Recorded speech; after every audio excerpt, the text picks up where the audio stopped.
It's going down like this, motherfucker.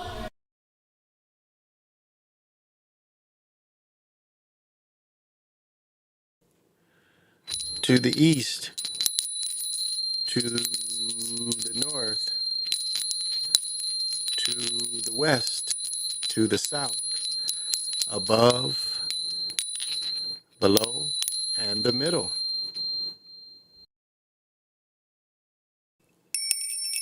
To the east, to the north, to the west, to the south, above, below, and the center.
All right.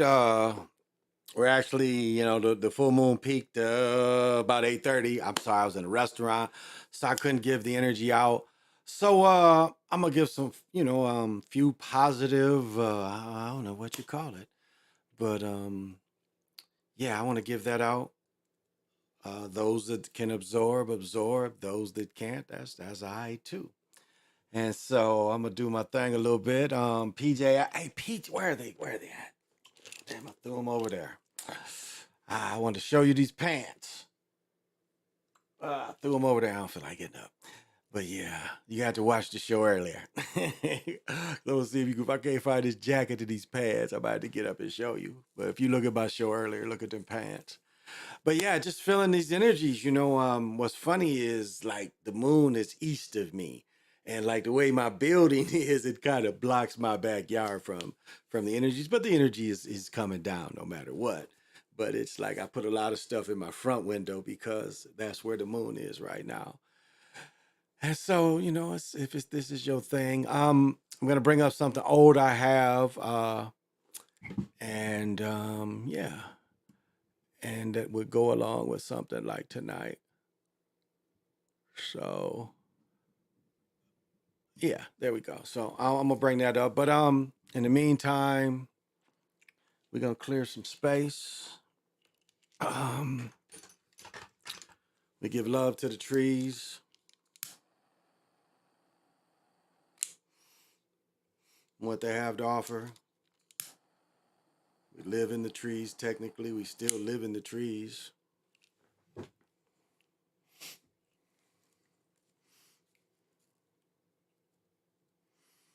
And so, cleaning my sacred space with this, trying to activate my environment. That's what it's all about, is activating your environment. And that's the real magic, that you're in control of all the energies in your environment. And things like these help clear your space. They help clear your space, that's all. There are positive things. As I was saying, it has to be a sad life where you have no joy in your life. Like if you don't have anything that makes you joyful, and especially with no human interaction, because that's really how you live your whole self, is you have human interaction, you have love, you have bliss. And this is all achieved in its highest state by dealing with other humans and the way you treat other humans.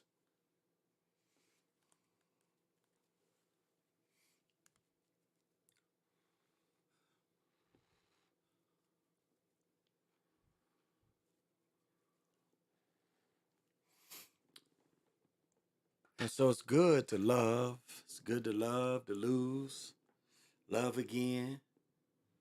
That's natural. And that's what brings you joy and bliss. Because, you have to be open to love to receive it. If you're not even open to it and you're turned off from it, you can't receive love. You can't receive it. You have to be open to love. Your heart has to be open to even just the possibility. Because if it's not, you can't receive what's not open. So, but PJ Allen, thank you for coming. Woo.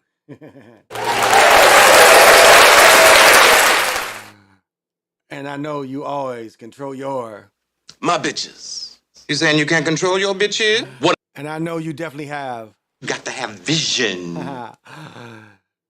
The tribe of Judah. What's happening? And I know you definitely have vision. Got to have vision. Anthony G. What's happening? And I know you definitely got to have vision. Dr. Sinister. Thank you for joining. And I know you definitely got to have vision. Curtis Mathis. Thank you. And you definitely got to have vision. Oh, you know what everybody waiting for? Everybody waiting for them number ones to go on sale. Like even the dudes that work at Champs, they all like, man, we can't wait till these go on sale because they want to get them number ones. So yeah, the fives is in the store though. You can get the fives, but everybody's wait. Well, you can order them. Might be down at the Target Center. Have I seen? No, they haven't. I was in the store today. Liz didn't have them. But everybody's waiting for them number ones. They ain't even got them on sale. They got LeBron jersey on sale. Trying to think, Brady's jersey is 30% off. Matt Jones, for some reason, Matt Jones is still with New England, but his jersey's 30% off. I'm trying to think who else. But yeah, the Ants jersey still ain't for sale. So they getting all they can because Ants pretty popular up here. All right, now I'm gonna give thanks to the grasses.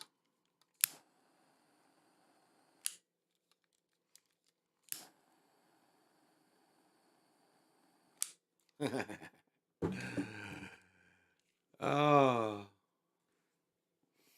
yeah, you can almost give yourself a smudge bath. That's what a lot of people do. Go through all your, because those of you that tend to carry attachments, you can get rid of them, but it takes some work. Takes some work to get rid of attachments, and something like a smudge bath will get rid of attachments. Kind of run it around your whole body. And if you think it's something following you or something, yeah, this is how you get rid of it. So just trying to give out that high vibration. But I definitely let you know when they come, because I know you can order them. I've seen them where you can order them, but I didn't see them in lids yet. Again, they trying to make every penny. They can't wait to sell LeBron, but Ants jerseys ain't, and Ants playing well, so maybe that's what they're still banking on. But they're in the stores. They're in the stores, and man, not the fives though. I haven't seen the fives, because remember Beasley was wearing five last year.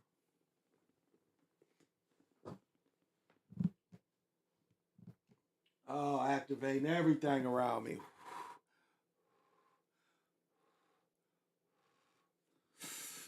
I'm just drinking water, but water is a big part of our life. I drink enough beer at the restaurant. We went to a nice little cozy place. Actually, had pretty good food.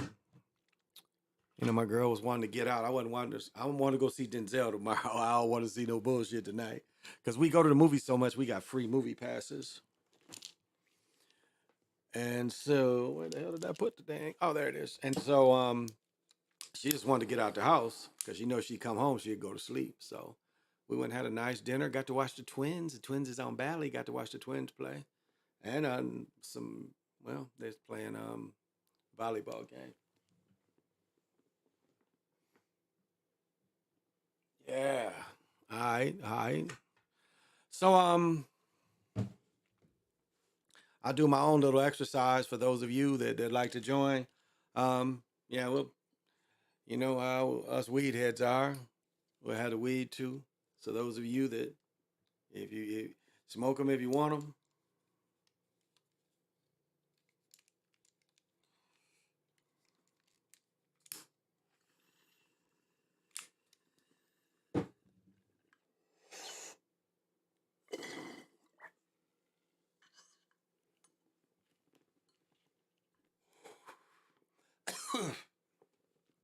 Like JJ Evans said, dynamite. Dynamite. Ugh.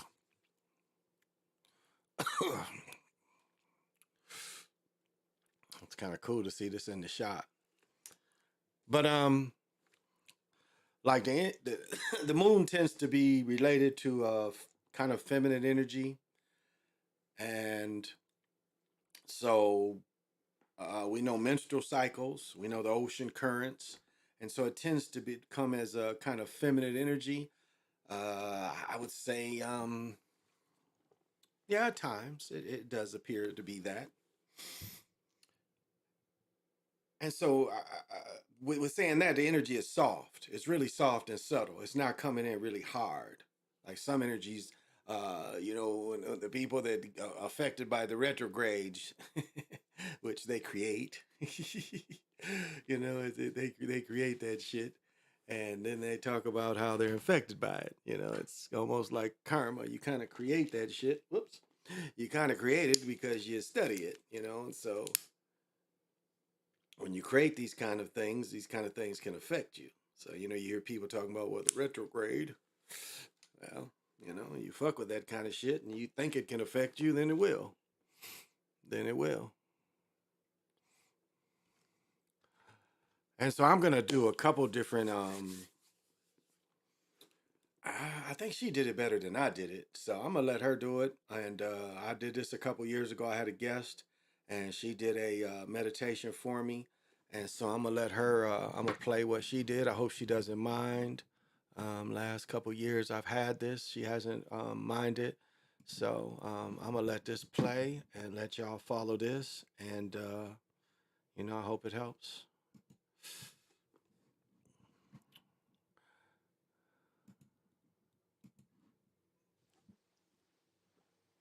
So let's go ahead and so my meditation is going to be different than 8 wins. Um, I usually do the meditation through the chakras, and then we ground to Mother Earth, and then we'll move out to the cosmos. Can you hear me? You good? Okay. Okay. So let's go ahead and have 8 win. Go ahead and mute yourself on that end. Thank you. All right. All right. Let's go ahead and get in the position what is most comfortable to you. I suggest sitting up because sometimes when you're laying down, you can fall asleep in a meditation, um, which is actually better to move through the chakras is when you're sitting up. But if you need to lay down, that is okay. The other thing that I would say is don't try to guess what I'm going to say. Just be open, be relaxed, listen to my voice, follow my voice, and we should have a good meditation. All right, let's go ahead and close our eyes. Palms up. We do the palms up to receive. And we're going to start with some breath work. So as you breathe in, you're going to breathe in through your nose, and I want you to breathe down to your belly. When you breathe down to your belly, I want you to expand that belly.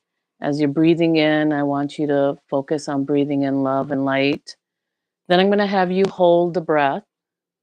And then after we hold the breath, we're going to do an exhale. You're going to exhale from the belly out through the mouth. I'm going to give you some numbers. We're going to count this. So as I'm asking you to exhale, I want you to breathe out anything that's heavy, anything that you're carrying, anything that is keeping you from your dream come true, from your wishes, your desires in your life, and give it to the Creator, to Source, to God. When we do the breath work, just relax. Just be calm. No worries, no stress. Do the best that you can. Don't worry about the counting if you can't make it to the full counts. It's okay. Do you. Okay, let's start with the first breath. Breathing in through the nose. 1, 2, 3, 4, 5, 6. Now hold it. 1, 2, 3, 4, 5, 6. And now exhale from the mouth. 1, 2, 3, 4, 5, 6, 7, 8. Good. Push it all out. Let it all go out. Next breath. Breathing in through the nose. Love and light down to the belly. 1, 2, 3, 4, 5, 6. Hold it. 1, 2, 3, 4, 5, 6. And exhale from the mouth. 1, 2, 3, 4, 5, 6, 7, 8. Again, pushing it all out. Good. And last breath. Breathing in. 1, 2, 3, 4, 5, 6. Hold it. 1, 2, 3, 4, 5, 6. And exhale from the mouth. 1, 2, 3, 4, 5, 6, 7, 8. Good. Releasing it all, letting it all go. Now we're going to just do a scan of the body. So what we're going to do is we're going to start at the top of the head and we're going to move all the way down to our feet. I just want you to go through the body and release any tension, any stress, any tightness you may be feeling, any stuck energies. You're going to imagine it going down a drain, or you can just give it to Mother Earth. Mother Earth will recycle that energy. So don't feel bad that you're giving it to her, just release it to her. Or like I said, just imagine it going down a drain, like you're standing in the shower and you're just washing it off. So let's start at the top of the head, releasing anything that is tight, just letting it go. Let's move to our forehead, any tightness in the brows, your eyes, letting go of any stress, moving down to your ears, your cheeks, your nose, your mouth, your jaw, chin, Releasing any tightness in the shoulders, going down your arms, into your elbows, your lower arms, your wrist, your hands, your fingertips. Letting go of any stress, any tension, any tightness in your upper back, your chest, lower back, your stomach. Releasing any tension in your hips, lower legs, moving into the thighs, the knees, lower legs, your ankles, your feet, your toes.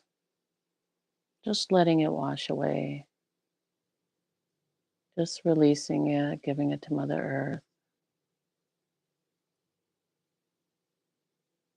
Now I'd like you to take an inventory if anything still feels tight, going back and giving that area some love and allowing it to release.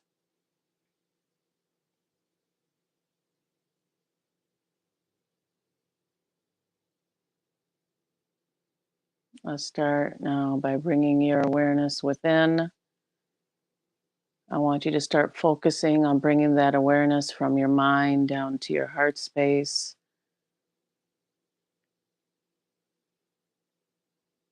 Start pulling that awareness into your heart space. As you keep a light focus between your brows, not looking for anything, not stressing about it, just a light focus as you pull that awareness into your heart space.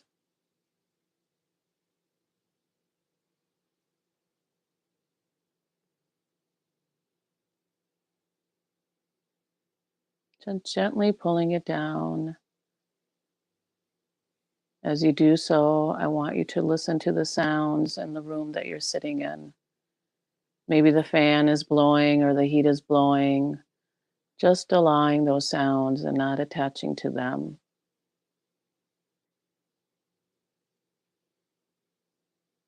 You may hear family members or pets in the background.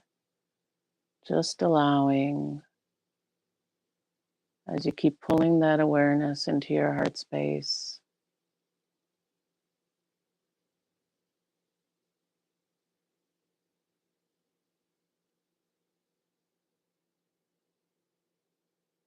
You might hear some cars driving by. Just allowing those sounds to occur as you keep pulling that awareness into your heart space.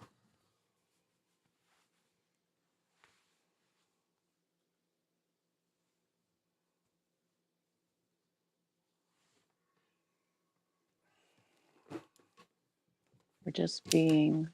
Nothing needs to be done in this moment.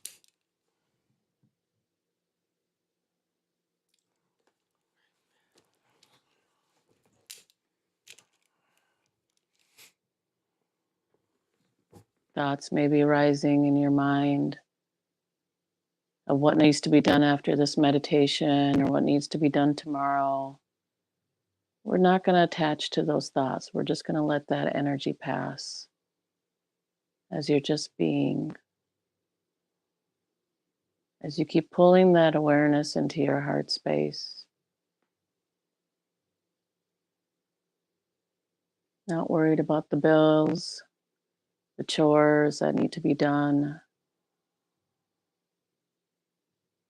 Not worried about the workday for tomorrow or for the rest of the week. Just going to let those thoughts pass as you keep pulling that awareness into your heart space.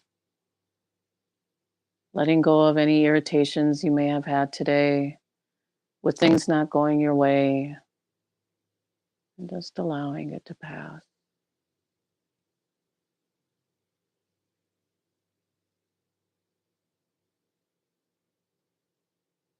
As you sit in meditation, you may feel some numbness or tingling. That too shall pass, not attaching to it.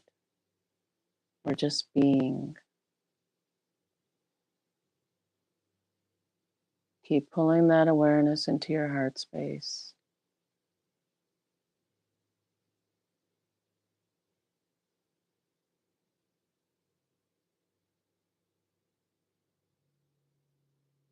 If thoughts continue to rise, just gently pull yourself back into the heart space. Gently bring your awareness in.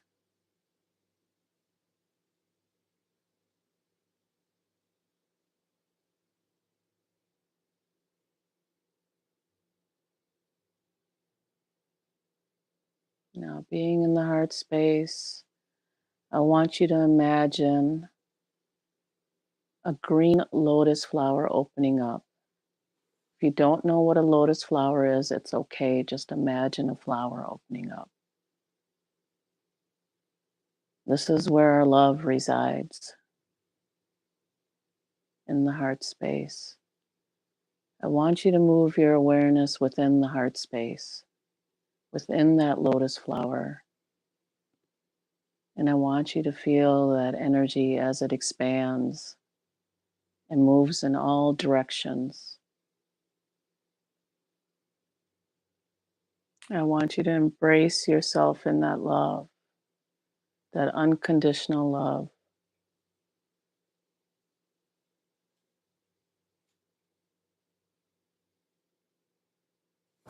And send out that same love to all beings.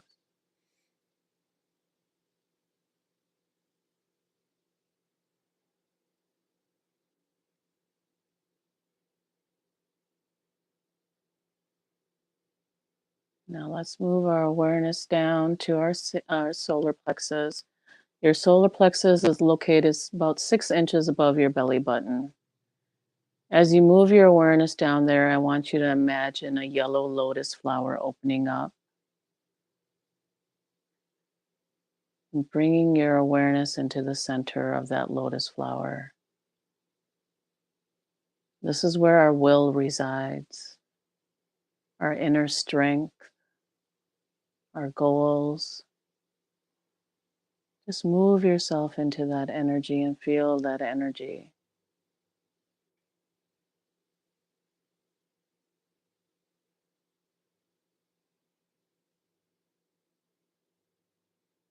Remember, we're not doing anything, we're just being. Allow yourself to be guided.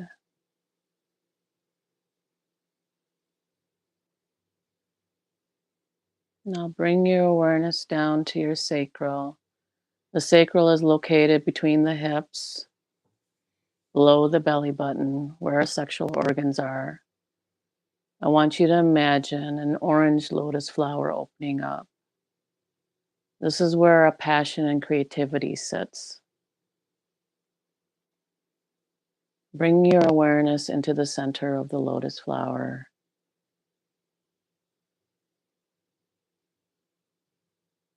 Allowing that lotus flower to expand in all directions. This is where our self-care and self-love, doing the things that bring us joy, allowing yourself to feel that energy.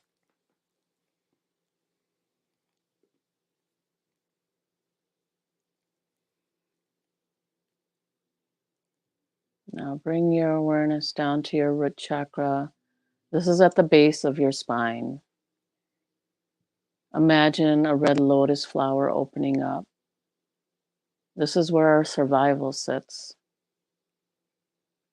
Bring your awareness into the center of the lotus flower. As the lotus flower expands in all directions, feel the connection to Mother Earth. Feel the connection to knowing that all of your needs are being met and will continue to be met.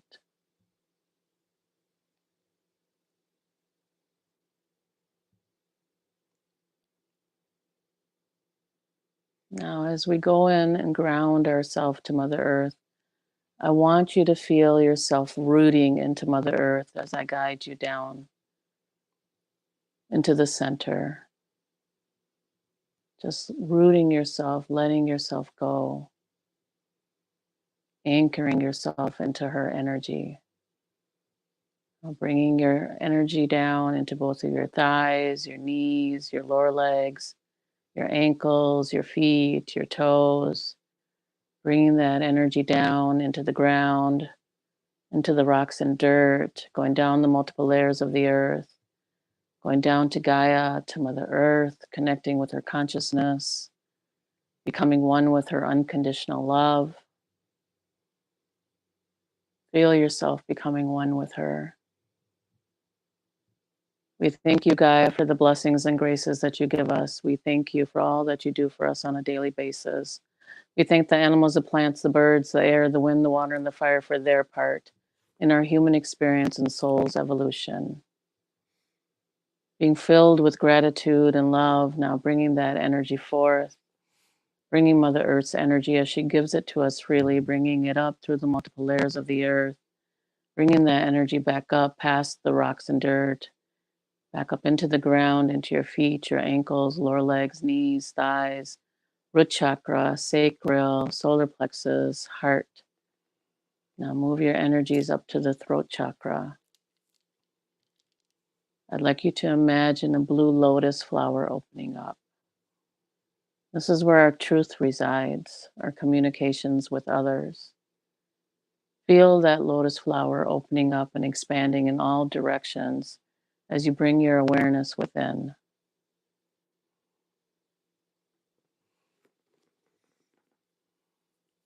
Feeling the energies.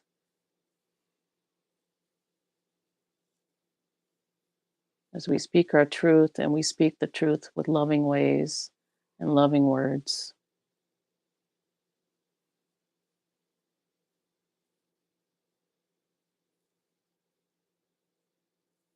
Now bring your awareness up to your third eye. This is between the brows. You're going to imagine a purple lotus flower opening up. As you do so, bringing your awareness into the center as it expands in all directions. This is where our intuition or our connection to a higher self resides.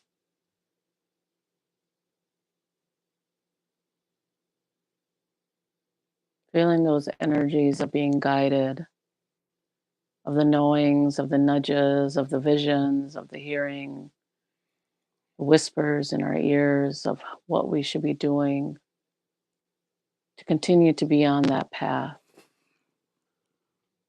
What is for our highest and greatest good, and for those who are around us and surround us. Allowing that energy to expand.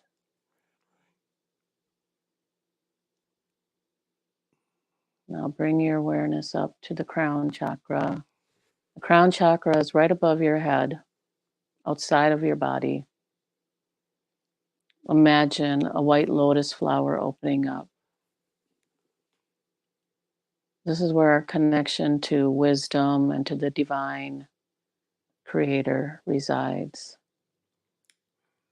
Feel yourself moving into that energy as the lotus flower expands in all directions. Allowing ourselves to be guided, knowing the truth that we are all one.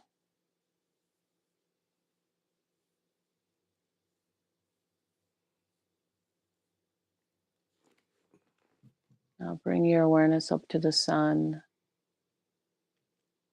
Allow yourself to feel the warmth of the sun on your face, the life force energy. Feeling the energy of the sun on your body into each and every single cell. Bathing in that healing energy.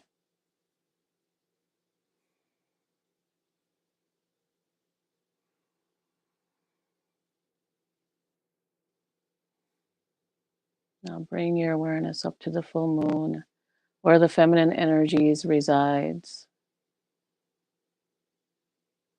This is called the pink moon. This is a very powerful moon. Even though the full moon energies were the highest yesterday, we still have the energies for 3 more days. During a full moon, we do a release. of letting go of things no longer that serve us, so that we can make room for the things that we desire in our life, which we plant during the new moon. This moon is also requiring us to be grateful for all that we have,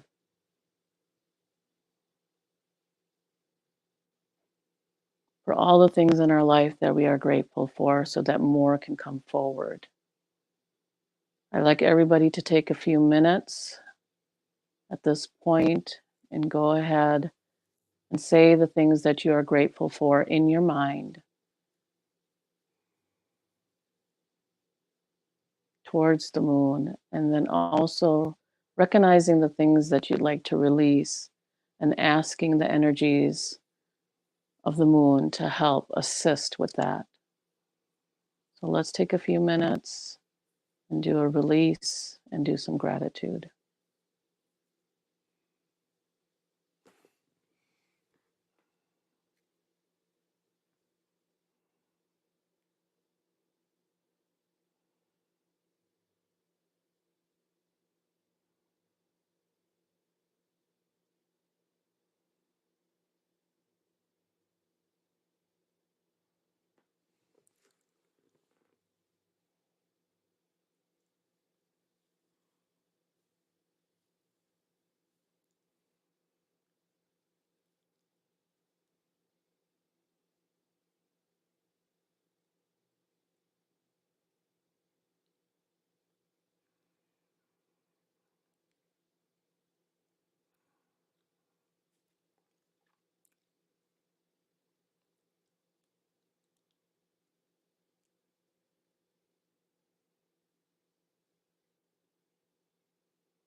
Take in the blessings that the moon is giving,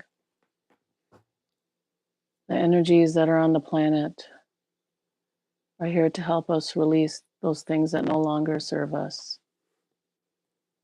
It is up to us to have that energy of gratitude and love as we nurture those thoughts, as we nurture what we desire in our life, as we nurture it with love and faith and knowing that anything that we put out into the universe will be given to us. To keep that faith as the moon goes through the cycles, to understand that everything comes in divine timing.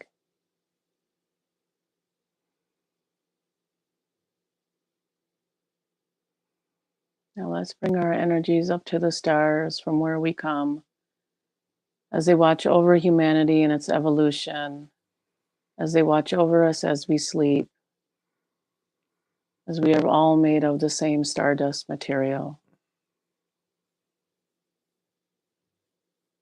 Bringing your consciousness now out into the galaxy, bringing that awareness. Feel yourself swimming through the galaxy with your arms open wide, gathering up all that infinite energy, bringing all that infinite energy back down through the stars, through the moon, through the sun, bringing that energy back in through the crown chakra, into each and every single cell, down into your third eye, your throat, your heart, your solar plexus, your sacral, your root, splitting the energies again between both thighs, knees, lower legs, ankles, feet, going into the ground through the rocks and dirt, going down the multiple layers of the earth, bringing that energy back into the Mother Earth, connecting with her consciousness, with her love, her unconditional love for us, bringing those energies down to her, giving those energies to her too, so she can replenish herself. We thank you, Gaia. Bringing our energy up one more time through the rocks and dirt, through the multiple layers of the earth, bringing that energy back up into the ground, back up into your feet, your ankles, lower legs, knees, thighs, root chakra, sacral, solar plexus, heart. Now moving deeper into the heart chakra. Going deeper into the heart chakra, the bridge. The bridge to our spirit guides, to the angels, to the archangels, to the transcendent masters, those of the highest frequency and vibration, those for our highest and greatest good, to be with us now according to God's divine will and plan, and so it is. We ask that you light our path and show us our way. We ask that you make yourselves known to us in a way we can understand. We ask for your protection and guidance as we move forth, and so it is. Let's just take a couple minutes and do a silent meditation, and then I'll pull you out.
I'll say, I'll say, what's interesting is if you look at my posture and her posture, we are totally relaxed. Like I'm looking, I was looking at my shoulders, and I could see the energy and the stress going out of my shoulders. It's really interesting watching this and looking at the rhythm of my breathing. I mean, I could just see things releasing that I'd never even noticed watching this before.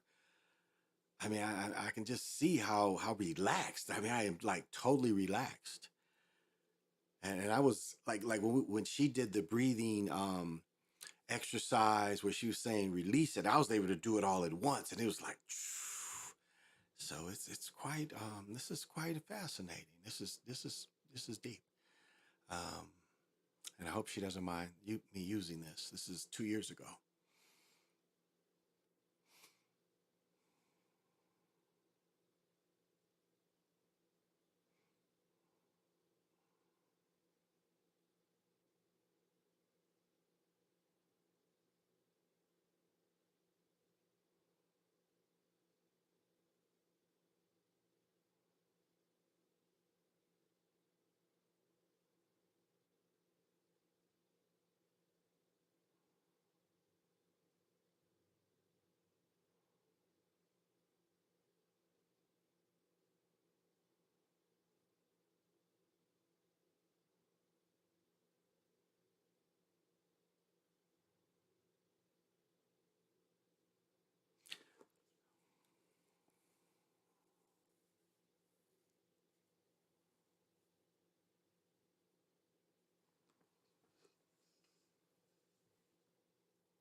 Feel yourself coming back in.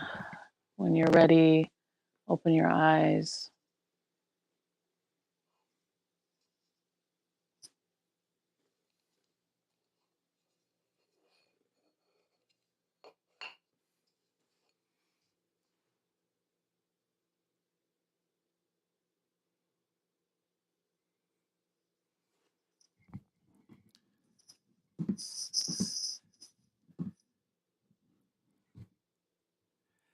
That was outstanding.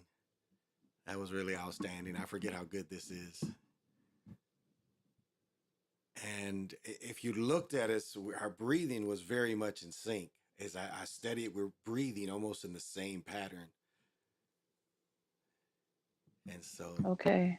8 when you're ready, go ahead and unmute yourself and let's see what your subscribers felt. all right. I just wanted to give you a little taste of that on this full moon. Again, 1diveness. I hope you didn't mind me. It's right here to see if you want to, because you can use this anytime. If anybody else ever wants to go in this is from 2 years ago, the Chocolate Mountain Show featuring the 1diveness. So if you ever want to practice that, it's right here. You know, in my lives, it's 2 years ago. It's the Chocolate Mountain Show featuring the 1diveness. And I've tried to see if she had her own show, and so far I haven't been able to find that she's doing podcasting. So I know she does meditation. You know, she it's kind of what she does, and she's good at it, as you can see. So just wanted to share that with everyone. I saw L Dragon Amaroon Khan come in. What's happening? And I know at this late night you got to have. You got to have vision. Yeah, PJ. Oh, you got the city edition. Yeah, those are stiff. Those are really stiff. Yeah, yeah. I look. I got that. Like I'll tell you, one of the hottest things that's coming out. So last year you saw the Nike. What is the knit they come out with their knit sweatsuits? Ghana said he got about 400,000 worth of them sweatsuits. But that stuff last year they had the zipper right here. Then this year's model got the like in the just the pockets. And I got their full warm up from last year. The tearaway. I got the tearaway and everything from last year. It just doesn't have any pockets, but it is stiff. So I like their gear. You know, I like all the different type of gear, the jerseys and shit. So yeah, yeah. What did you say? Nice words. Well, you're welcome. You're welcome. You're welcome. And I hope, and I want to continue, and I'm going to try to see how I can amplify this because I don't really want to know.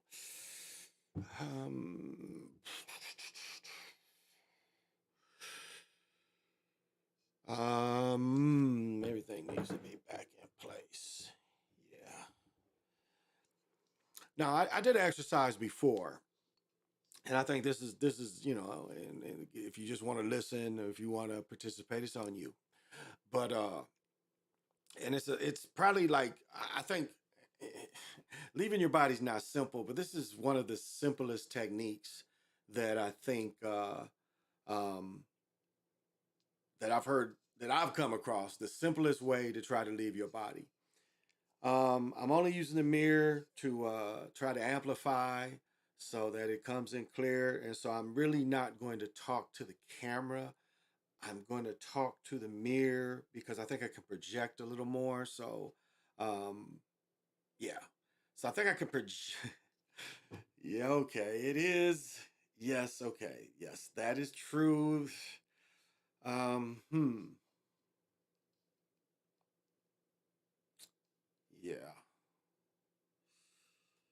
Huh. Yeah, yeah. Okay, it's like this. Yeah, yeah, it's like this, and it's really like this. All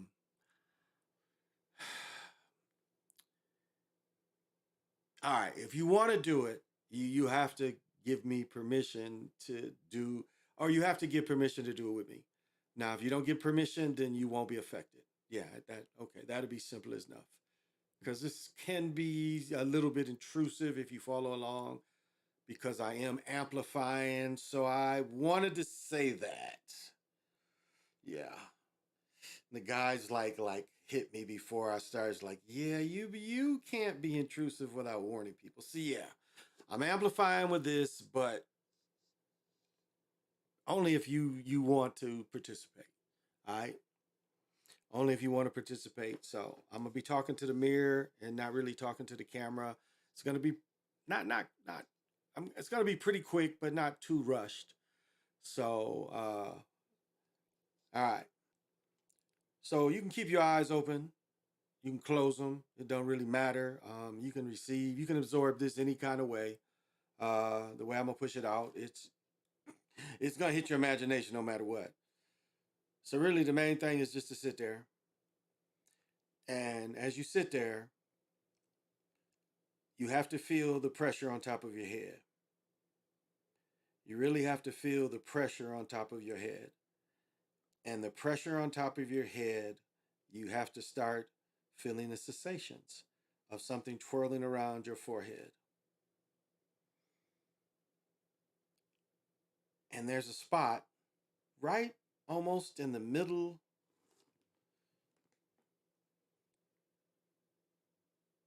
like not necessarily between your eyebrows. Let's go higher up. The spot is like almost your hairline. Let's look at that spot.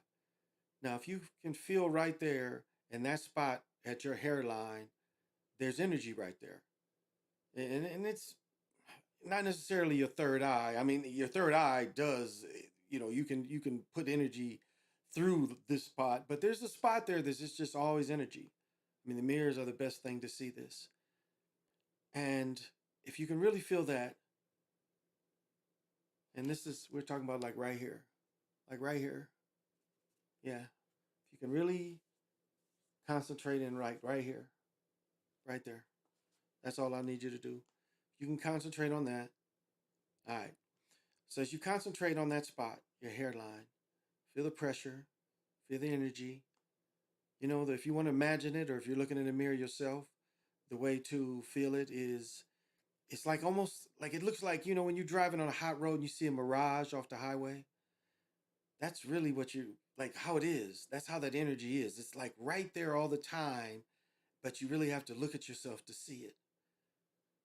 And so I ask you right now to feel that energy. If you are looking in the mirror or you can see yourself, feel that energy on your hairline. Now, as you feel that energy, swirl that energy. It is just like a mirage of energy that goes above your head and your hairline. Feel that energy, make that swirl. Now, as you make that energy swirl, feel all that energy throughout your whole body.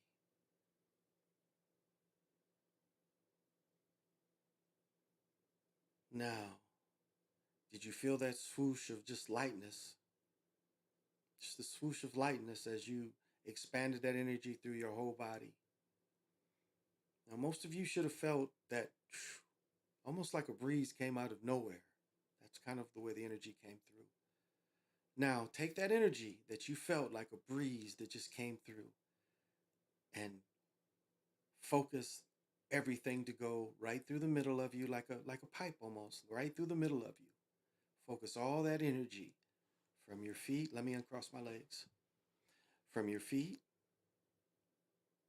to your calves, to your knees, to your thighs, to your stomach, to your chest, to your arms, your neck, your nose, your eyes, your face. Feel all that breeze all over your body. All right? Now, in one leap, we're going to try to start pushing that energy up, all of it up. Now, there's only really one way you can do this is you got to really push that breeze that I sent out, push that breeze straight up. And make that energy go straight up. Now, this has to be one motion because what will happen is your doubt will make your feet get stuck. Your doubt can make your feet get stuck. And so you only be able to pull out halfway and you have to start again. And so we're going to pull out, just pull up. So we're going to take that breeze that I sent out and we're going to push that breeze up all the way through where you feel the mirage in your hairline. So there's no need to count. It's just breathe and feel. Feel that breeze that covers your whole body. And whenever you're ready, you push that up. Now, when you push that up and you're successful, what it's going to feel like, it's going to feel like your whole another self. How tall you are is going to be standing up directly on top of your head. And it's going to start spinning. And that's okay. So whenever you're ready, whenever you're able to do it, take that breeze I sent out and push that all the way up. It has to be one movement. And it's okay if you have to restart and do it again. Just push it up. The same place where you saw the mirage. Push that energy up. All right. Fill it up. Now, there's no discomfort in another of yourself standing directly on your head spinning. There's no discomfort. Feel it. Feel the energy of two of you.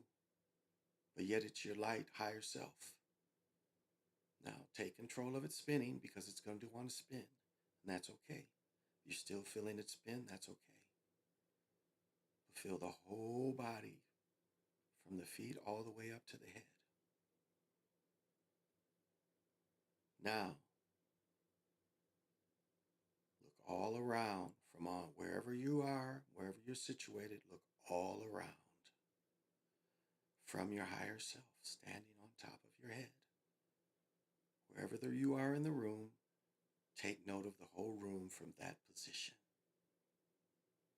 Take note on how far you are from the ceiling to where you are. Now, some of you'll be directly on the ceiling with your other self standing in a prone position.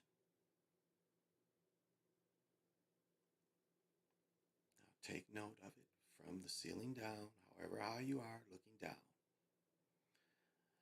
Now, just like we had to do before, leaving your body, the next step is pushing yourself out of your home.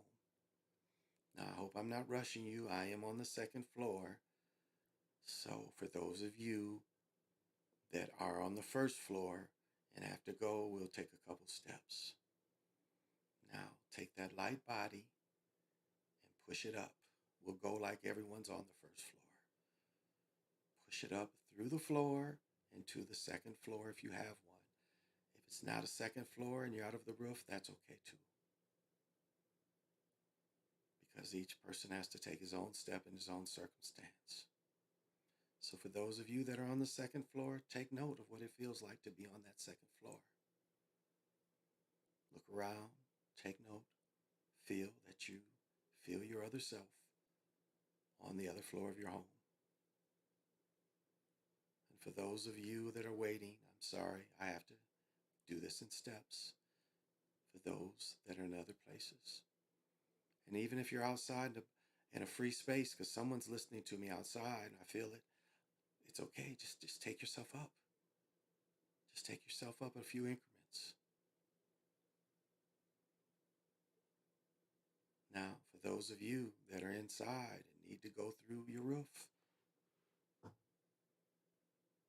prepare yourself. And when you are ready, you push yourself through the roof. So those of you that can do it, follow me up.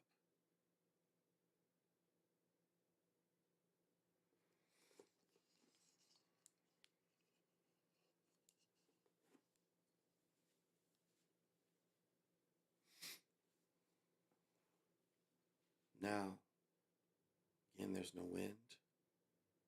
You might be able to connect with sound, but feel the sensation of being above the roof, just a few feet.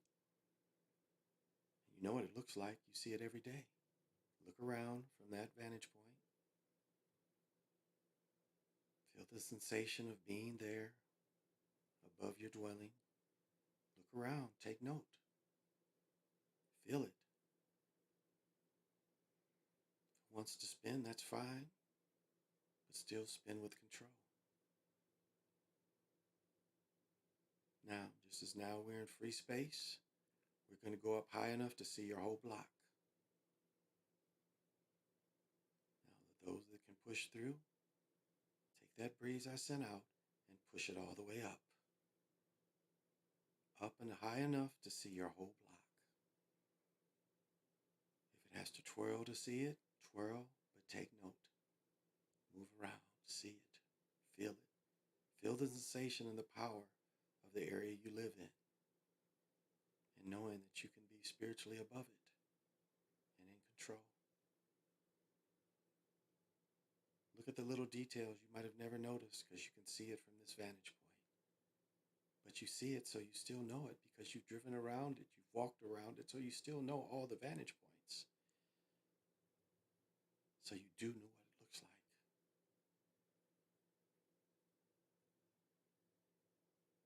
Now we're going to take the biggest jump. We're going to go from seeing the block to high enough to see most of your area. Now, if you live in a big area, you might have to get above the lights because the lights are still there. Just because you're in your higher body, it doesn't mean that gets invisible.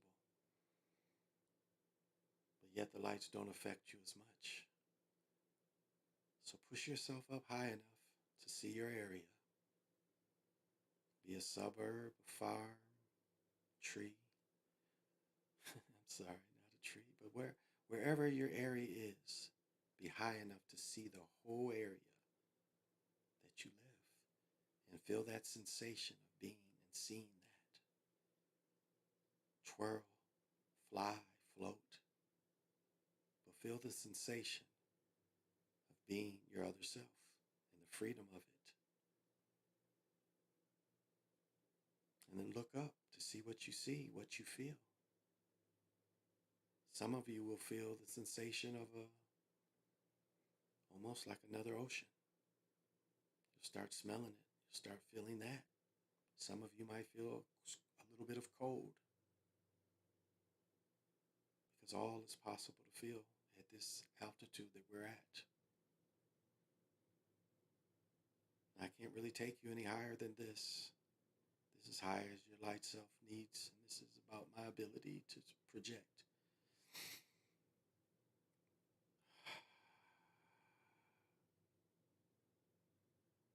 So feel it. Now we're going to lower ourselves. See the block. Take note of the block. Feel it. If any details you missed, note that detail. Now let's go back above our roof. Take detail of being above your roof and the freedom of something you know you felt before and you've really been there. You know what it is. Now, those of you that need to go into the second floor, lower yourself into the homes to go in the second floor. And then those that are still above the roof and only have one floor to go down, go into the home. Feel yourself above yourself. So everyone go above yourself directly. Feel that rush that I sent out. Feel the freedom. And know that you can do this at any time. This is just a practice. Look at yourself. Float above it. Twirl. And get ready to go back in. It's a lot easier to fall in. It's almost like dropping something, putting on your sock. You just slide back in. Take a breath.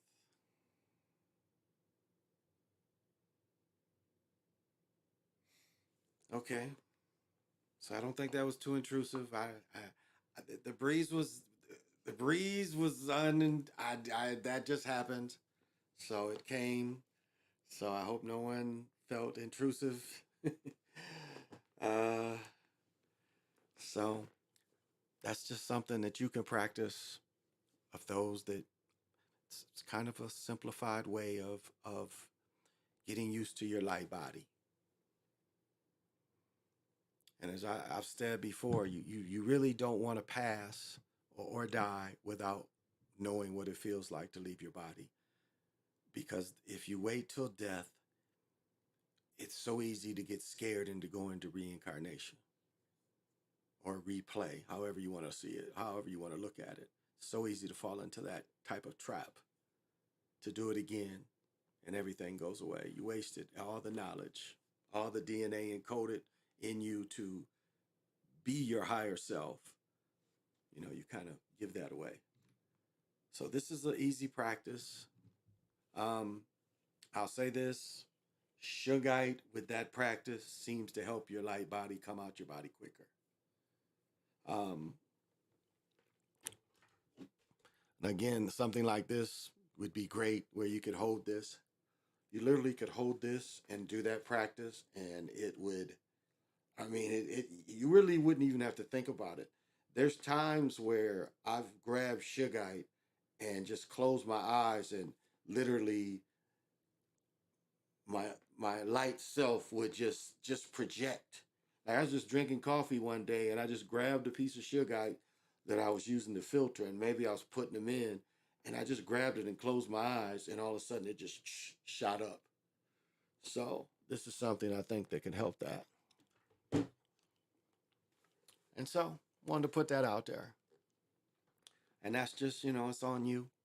But this is a night of, like she said, releasing. It was just amazing watching us both. I'm going to go back and watch it again, how our breathing was like in sync. And I could just see the pressure coming out of my body. And I weigh more. It's funny, 2 years ago, I was probably 245, 250 still. Maybe not, but I was playing pickleball. Yeah, I was playing pickleball back then, yeah. So, oh, shoot, what time is it?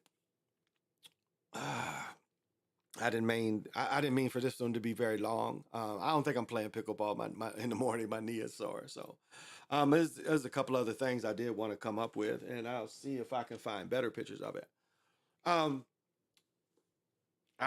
Let's see if I can find this motherfucker. Yeah, let me see if I can find this. Yeah, here we go. Yeah, a little bit of.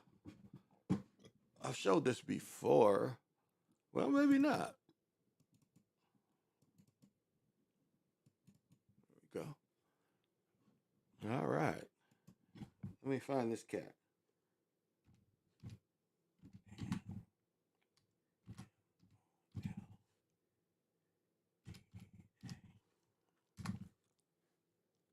All right. I am going to.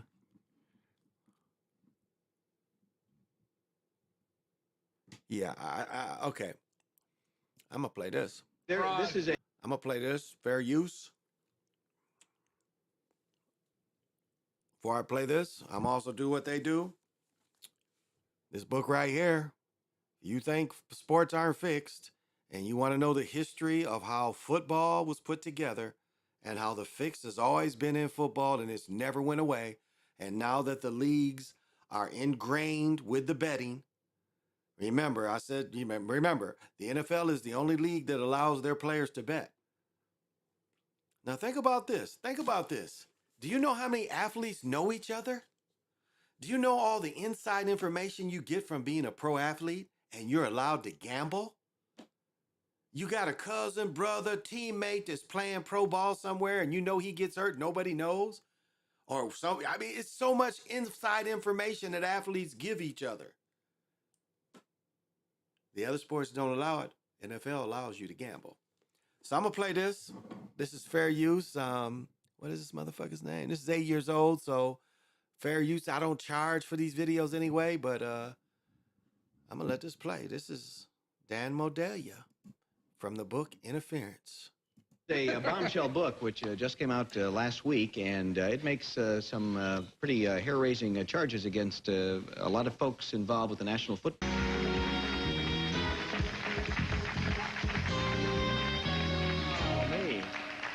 What are you hearing from the powers that be? Anything? They just want me to go away right now. We've spoken to them, and they don't want to talk about it either. They have nothing to say. But they're not denying anything, and they're not refuting any of the facts. Let me talk about some of the major charges. And I just jotted down a few of the. I mean, you're saying, for example, virtually every team owner gambles on football teams. Well, I'm saying that no fewer than 26. That's NFL team owners have documented ties. Past and present NFL team owners have documented business ties to either the gambling community and/or the organized crime syndicate.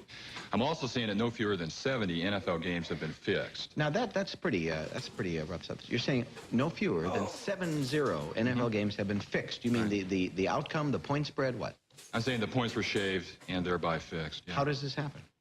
Well, I first got into this about 1983. Vincent Persani, who is the head of the Michigan State Attorney General's Office Organized Crime Division, told me, if you're going to do a book about the NFL, Dan, you're going to have to get into this guy, Don Dawson, because he was fixing games. We knew it. I went to my friends and my sources at the Internal Revenue Service, the Organized Crime Intelligence Division. They said Don Dawson was fixing games. I went to the FBI, the Organized Crime and Racketeering Section of the Justice Department, and Strike Force field offices. Everybody told me what Don Dawson was fixing games. At that point, I had enough evidence to print that allegedly Don Dawson was fixing NFL games. He was a major bookmaker in the Midwest. I then went to Dawson. I tracked him down. I jumped through all kinds of hoops to interview him. And when I interviewed him on about the 7th or 8th interview, he admitted to me that he had personally participated in the fixing of no fewer than 32 NFL games. How does that happen? He liked to work with the quarterback. He would go to the quarterback would come to him and say, I need some bread. What's the line on the game this week? And the bookmaker would say, you guys are favored by 6 points. And then the reply was, we're not going to cover the spread. And basically that was it. Now, do you name players? Oh, sure. I name players. And also in 1979, I go into the specifics of 8 fixed games that were allegedly fixed by 2 referees who were investigated by both the FBI and the IRS. And I list the 8 games on page 308 of the book. Yeah. Are drugs involved in this at all? Yeah, drugs are the real variable in all of this. I mean, when a drug dealer has a relationship with a player, there's an extortionate edge to that situation whereby that dealer has that player's career in his hands because of the drug policies within the NFL for throwing a person out. Within the past few years, no fewer than 9 NFL teams have been investigated because their players were receiving drugs from gamblers. Now, I know gamblers who, on principle, refuse to sell drugs, but I'm not aware of many drug dealers who, on principle, refuse to gamble.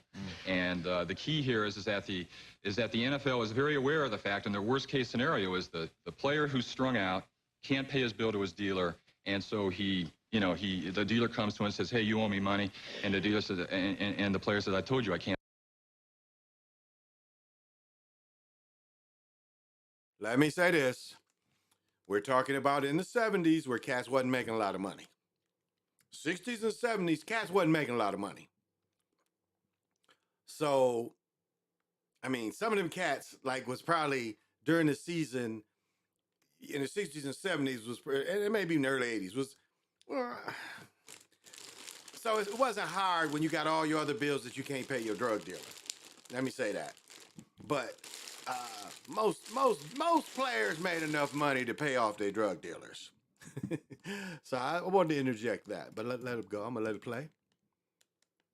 Can't pay it, and the dealer says, "That's okay, but now you're going to come and work for me." Now, the obvious question, you're talking about all these games being fixed. You're talking about all these people involved. You're talking about going to various agencies, and they're saying who the people are involved. Why has this gone uncovered if this is the case? What I'm also alleging in the book is that no fewer than 50 legitimate investigations of corruption within the NFL have been either suppressed or just flat out killed as a result of a sweetheart relationship between NFL security, which is the internal police force within the league, and a variety of federal and state and local law enforcement agencies. I'm a big baseball fan, and I have more respect for baseball right now because of the way it's handled the Pete Rose case in the open and honest manner that has handled this case than I've ever had before. I have more confidence in baseball because it's handled. Well, how do these investigations get quashed? Basically, the NFL security people.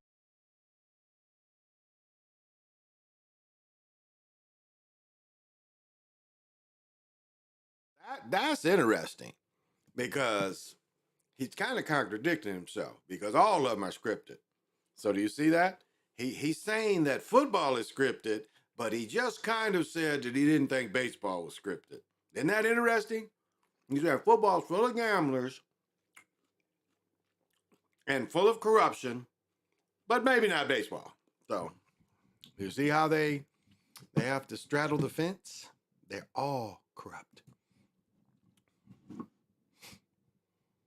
Who all former Justice Department people will go to their colleagues, their old colleagues in the Justice Department or in these various law enforcement agencies, and they'll say, we can handle this internally. Let us handle internally so that we're not getting all the publicity that we would be getting. And so to all intents and purposes, these investigations we begin, I can cite chapter investigation. Again, I cite about 50 in the book. It is a strange sport because it is the one sport where you can go to a game and come away, even if your home team has won, disappointed because you're not as much interested in the outcome as the point spread. It's a situation where you have a game where the score is 21-20. There's 30 seconds left on the clock. The home team, you're up in the stands, and the home team has the ball on the 30-yard line. Now, the problem is that the home team had to give 3 points in the game. Now, the quarterback goes down on one knee, and the people in the stands boo. Now, they're starting to legalize gambling in Oregon. They're going to have a sports lottery, NFL lottery in Oregon, Kentucky. I mean, the state isn't in the bookmaking business for eleemosynary or philanthropic purposes. They're going to be in this to make money. They're going to take a 40 to 60% skim of the handle, of the total pool of bets. And in the end, they're going to educate the public as to how to gamble, how to use the point spread. And then the public is going to realize that it can get a bigger bang for its buck from Charlie the bookie, the friendly local bookmaker at the corner bar, who's going to be put up $11 to win 10, and taking a 10% vigorish or commission on the losing Betsy books. Now, is all this, is what you have written here going to get things unearthed? Well, I'm hoping that there'll be a federal investigation, hopefully the Senate Select Committee, to investigate organized crime's influence in all of professional sports, not just football, but on baseball and basketball as well. I'm hoping that there'll be registration and licensing of anyone with a financial interest in a professional sports team, that there'll be public disclosure of financial transactions involving professional sports teams, that there'll be a further examination of public ownership of teams so that the citizens of the cities in which these teams play, the public can have literally a piece of stock in those companies. I'm also afraid that the illegal gambling economy has become an adjunct to the First Amendment because of the insistence by the sports media to print and broadcast the betting line and to hire odds makers and handicappers for the purposes of... That is true. You read the newspaper and the point spread is in there, and it's obviously in there to give you information.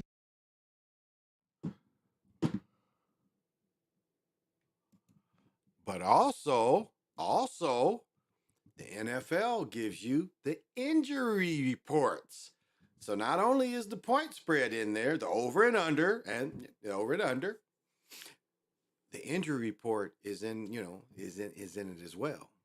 So, yeah, they show a little bit, but for gambling, which is gambling is still illegal in 49 states until September 6th when the lottery is legalized in Oregon. Yeah. We just have a minute here, but when you write about organized crime and involvement, does this give you any cause for concern about your own safety? And should I be doing this interview? Yeah, sometimes it does. I had a lot of trouble when I was younger, but no one's tried to kill me in almost 6 years, so I feel pretty comfortable right now. Well, I don't. This is my fourth book. And I should point out I've never been sued. And I try to treat people with respect, and I think that everybody has something to say. Everyone has an ego, and mob guys are like, human beings, and you just have to be able to push the right button with them. Well, I've never met a mob guy who's not against wiretapping. I've never met a mob guy who's not... lugs, aren't they? I've never met a mob guy who's not in favor of strong personal privacy laws. I've been bored for hours by mob guys who are whining about the alleged impingements upon their rights and freedoms by the FBI and the IRS. It's a sensational book filled with... yeah, it really is. I'll give you a little bit of spoiler in this book. Go ahead, I'll do it. The original, let me get this right. The original owner of the Rams, when the Rams were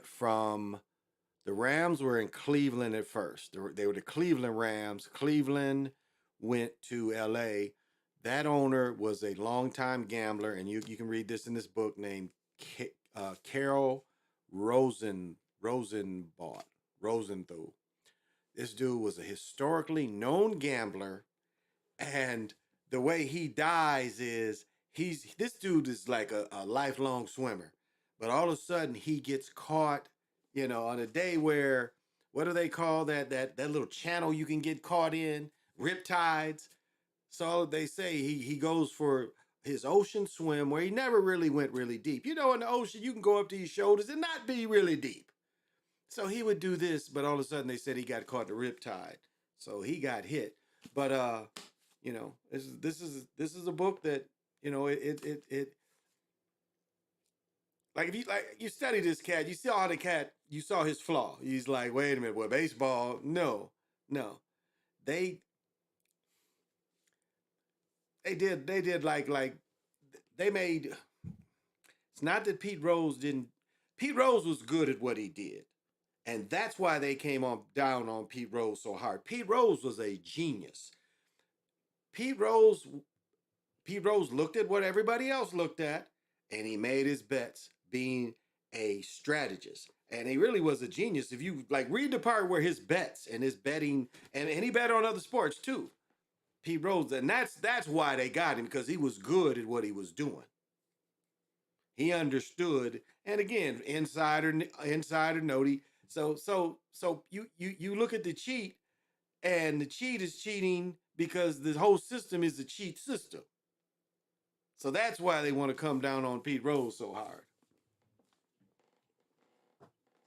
So I think Carrie D came in. What's happening, Carrie D? Thank you for coming.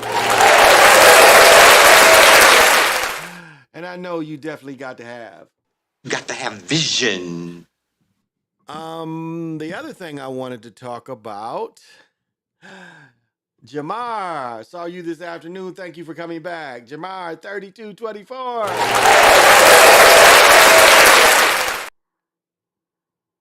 Got to have vision. And I think just today is a beautiful day to just, you know, reflect.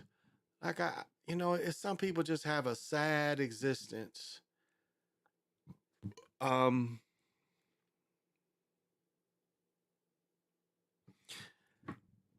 and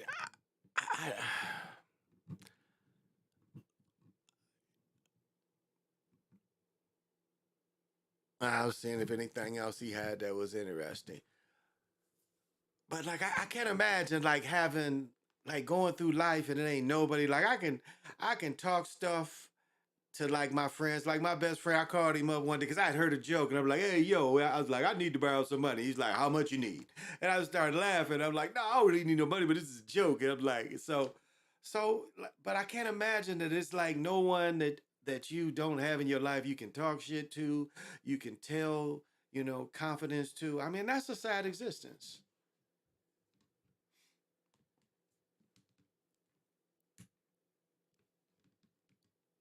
And to look at to because like the reality is fucked up. This is fucked up. The reality it is machine operated, like hologramish, but you can realize that and still say okay despite that. And this is where I get away from, again, free will. I say it's love instead of free will. We have the ability to love and receive love. I'll give it out. We have the ability to love and receive love. And so that's way stronger than free will. And if we come from a place of love, people get along a lot better. As I showed the story the other night of the young man with cerebral palsy so bad that, when they stole his chair, and Europeans supplied the chair.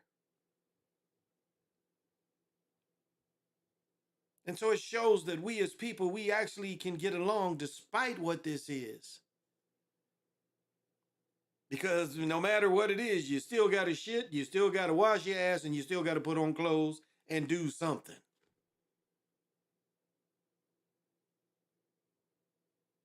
Because this thing still moves regardless of what you think it is.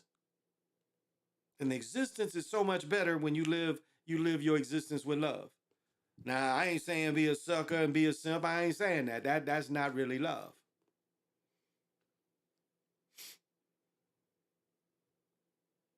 But I'm saying if you look at life from a perspective of love, because love, from a perspective of love, also can give you balance.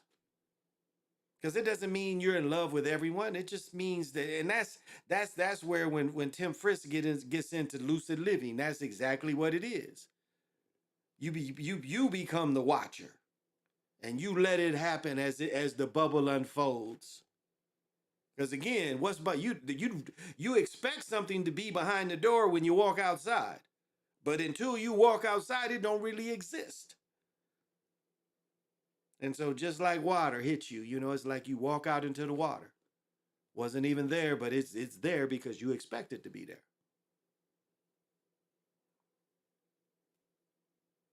So I don't see that we have to put our life trying to figure it out this thing all the time. Some point in life we have to live above whatever it is with joy and love and bliss. Because that's the fuel that rockets the universe. At least that's the biggest part of humanity. And you see, I don't follow a lot of the stories. Young people stuff. I don't really care about a lot of that stuff. What young niggas done did, what some woman done. I don't really need all that stuff. I don't follow that. I don't try to show much of that. There's enough people that show that. And that's something that don't interest me. I don't have interest in those kind of things. I try to think of higher thinking kind of things.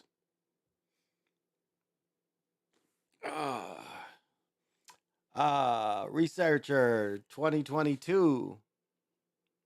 Oh, yeah, I can always turn up my mic. I'm sorry, I'm probably back too far, too.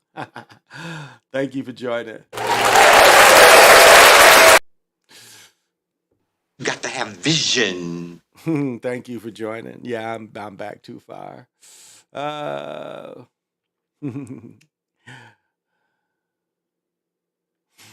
Yeah, okay.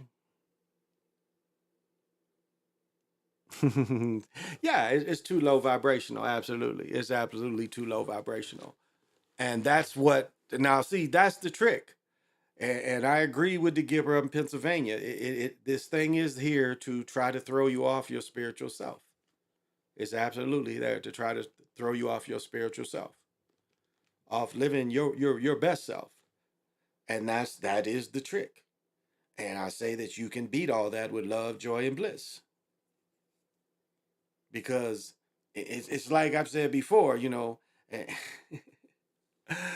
don't want to mention her, but when I use her shit, I gotta mention her. It's like it's like the witch says. The witch is right. She says, "Love and above." That's how you want to live your life, love and above. Now, just because I mentioned you, don't start fucking with me and sending me little bullshit and wanting to come in my dreams. I'm just saying, if I use your work, I will talk about you. Don't come saying that's the invitation for you to start fucking with me. Okay, that's it. I'm neutral with you. You stay over there. Okay, but you're right about that. You can live in this love thing. But the problem is this life. And it's like you wake up and boom, you're feeling all this, but then your old lady tell you something. Take a little bit of that love meter down. You go eat, your children tell you something, takes that love meter down. Your wife got some more shit, takes that love meter down. And in some cases, people, there's no love in you when you walk out into the world. Do you see? So I'm not naive. There are things that can try to, pick at that love. There's things that do that. No doubt. And you can be drained before you even leave your house.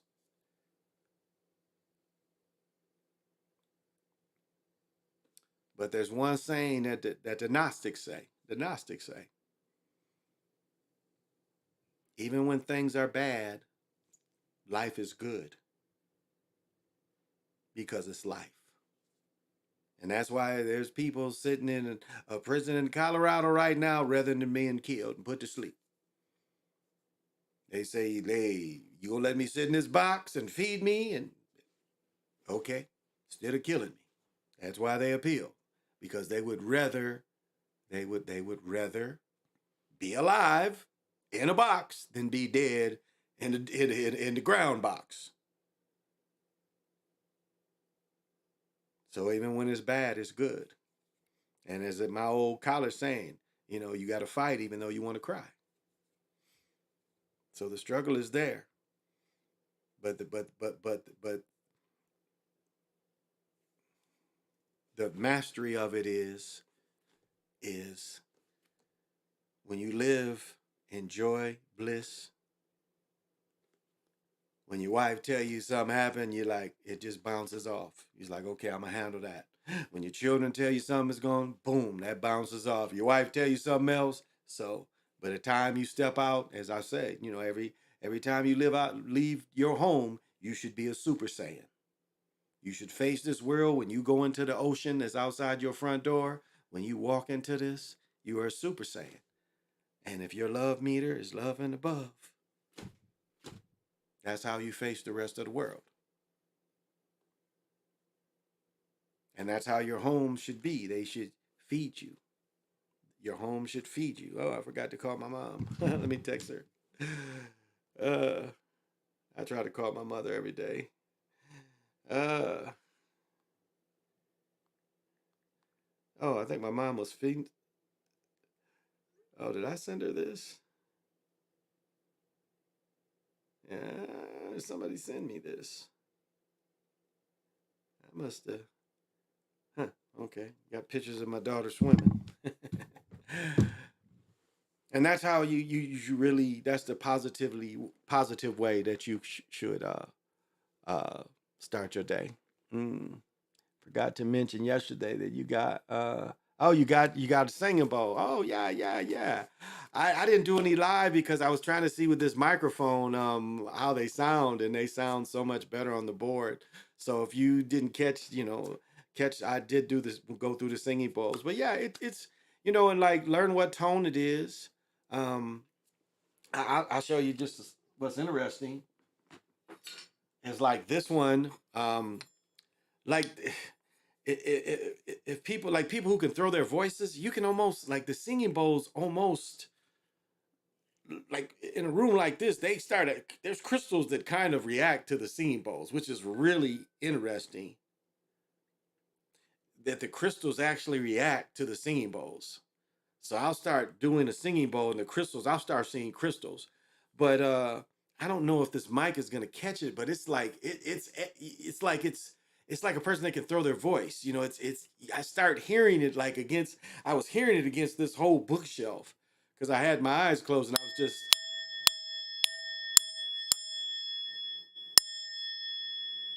yeah, it's not trans, but you can tap it like this and it'll actually literally bounce off the wall. Like the sound won't be like right here. The sound would literally be uh, the sound starts bouncing off the walls.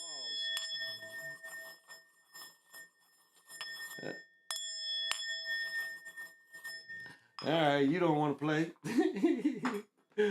And they get stubborn too. Sometimes these bowls they definitely have attitudes. I don't know if I can get this one to do it because I can't really hear.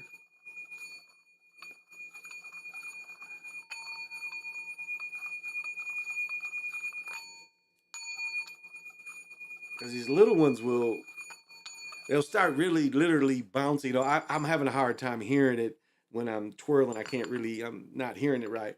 And they don't want to play tonight. But they literally will start bouncing off your walls. It's like the sound will move the sound. So they're really, really pleasant, and a really way to deactivate too, because it can be a stress reducer as well.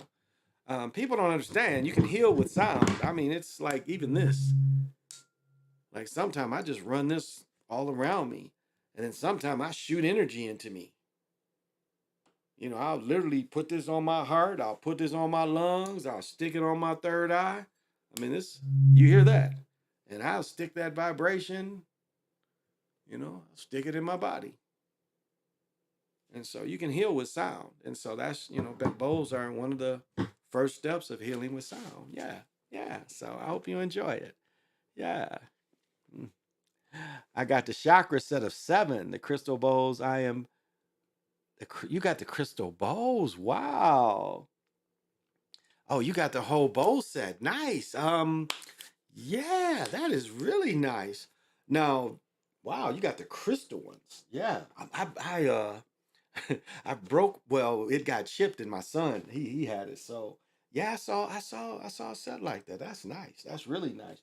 Now, as far as the brass bowls, these are a brass bowl. I don't have the set, but this is like sometime when you see me mess with this, I'll go like this because this is for the throat chakra, and I know this one, and this one is for the ground chakra, the colors.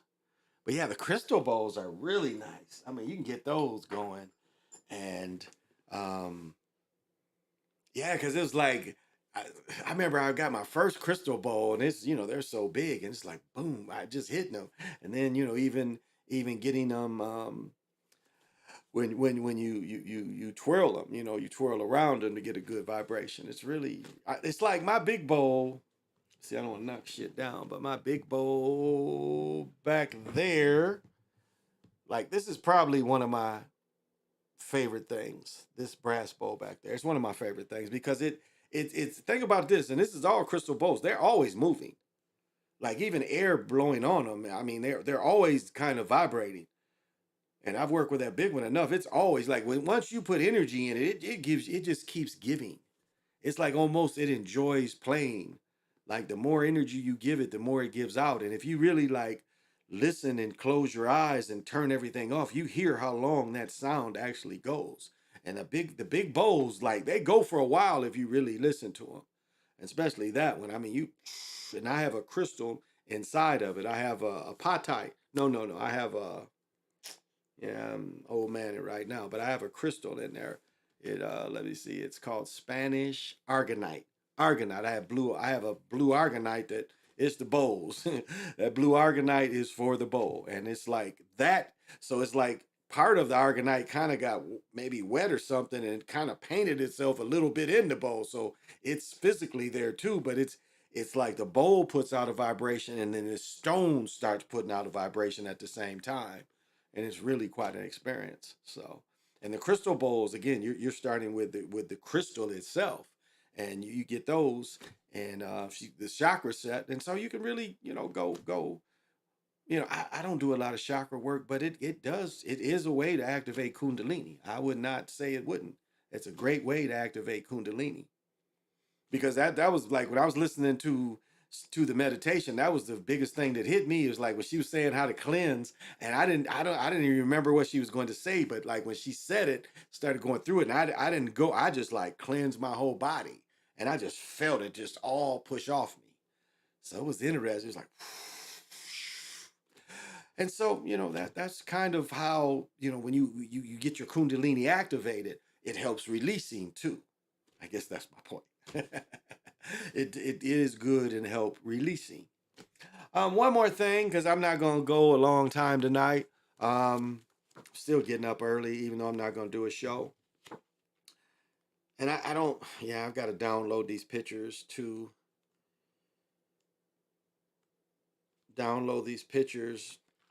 the computer so I can put them. But it's this creation story. Right here. It's funny. I can read this stuff. It's like I have to have. If I don't practice, I do forget kind of how to follow the stories, but I know most of this stuff, and so I want to find it. Right here. This is what I was looking for. Okay. All right. Like in well, I can read it. Let me see. Stripped eye in another ceremony. Okay. So again, this is the Codex Bodacia. Um, of all, I mean, the Mayan were totally literate, and they literally almost burned the whole history of writing down there. The Spanish. because again, anything that didn't go with again, it was a good story to tell them they didn't have any history. That's why we stole all their land. But we know there was a very advanced math. They knew mathematics. Again, the omic created zero.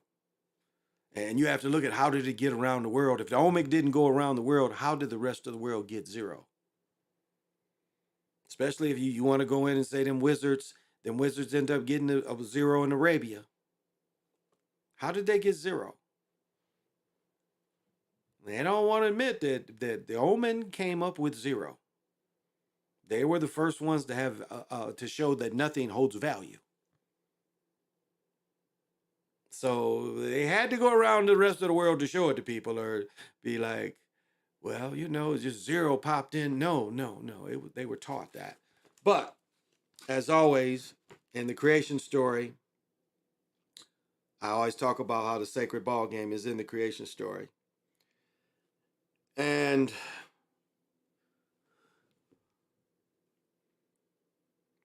basically, they show how what they call stripe eye,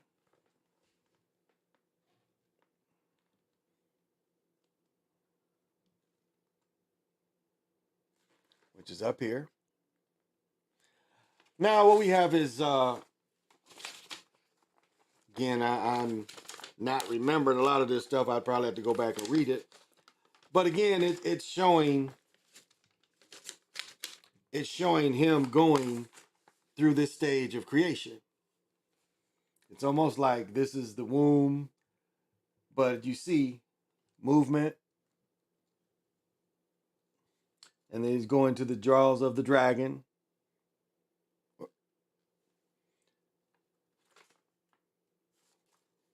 And then this is almost like the calendar. Again, I can go back and read this. But really the point I want to show is this is to say how they represent the sacred ball field. It's right here. Right here. Technically, the way it's mapped out is like an eye.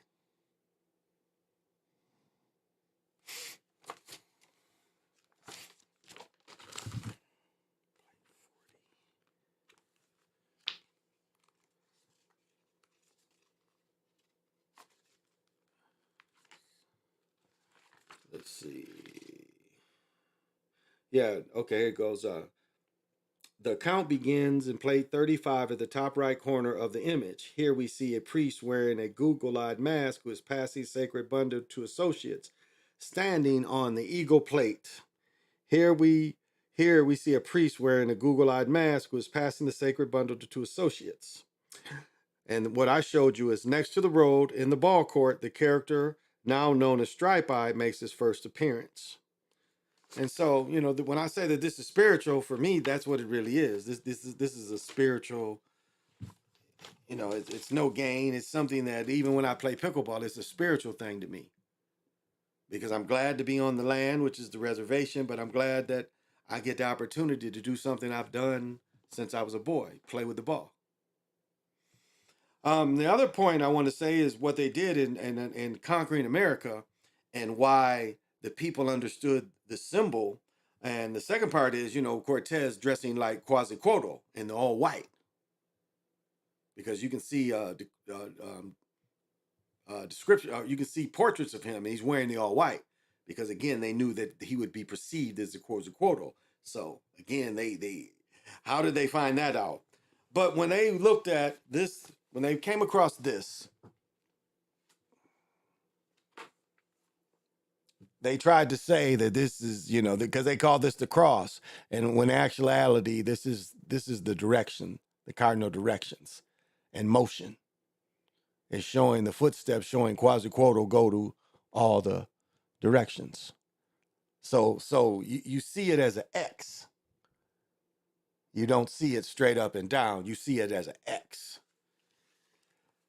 So, and that's what was frustrating, because some people was like they recognized was like, this is very similar to what we see. And then they would look at something like this, and this is probably to stop this from getting destroyed, because they tried to use it and say, well, they knew about the cross.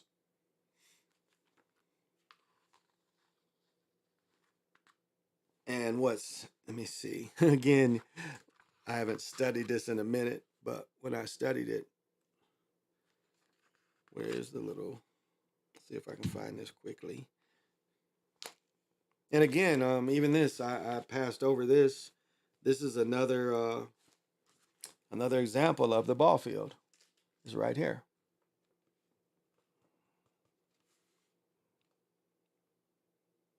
So it wasn't just about being. It's a spiritual thing. And for those of us that can tap into the spiritual side of sports, we still see the good in it. I mean, as I was saying, playing pro sports, your rims weren't manipulated. Now there were some bad referees at every level, but for the most part, it's pure sports. Semi-pro is probably the only pure sports that's left. And so if you want to see how good players really naturally are, go to a semi-pro game. If your family has a winter league or intramural, go to one of these games. These games aren't manipulated, and you see the talent. Because I said, hey, these high school players can make money. Their games are on TV. They can have manipulated rims. And I'm pretty sure they manipulated Steph Curry. So, it's an early birthday gift to myself. Expensive, but oh yeah, it's definitely worth it. What's cool is like you can put them all in front of you and generally go through each step. But yes, yes. Well, happy birthday too. Yeah, whenever your birthday comes. I said in August we have my daughter's on the 10th. My son just had his on the 27th, and I knew my stepmother's was around this month, and hers is the 23rd. So her and my son are like a week apart, but not age, but birthday. So yeah, we celebrate now. Yeah, so good, good. That sounds nice. Oh, this book is the Codex Borgia. This is the Codex Borgia. There's only not even a handful of this work written. And as I said, I've got a original copy of this is the Codex Dresden, and I think I'm going to get a one almost copy of the identical. I have back here. This is a reproduction, so European painted this, and actually, what this is two things. This is kind of almost a farmer's, almost almanac, but it also like this goes through the different seasons and what pest.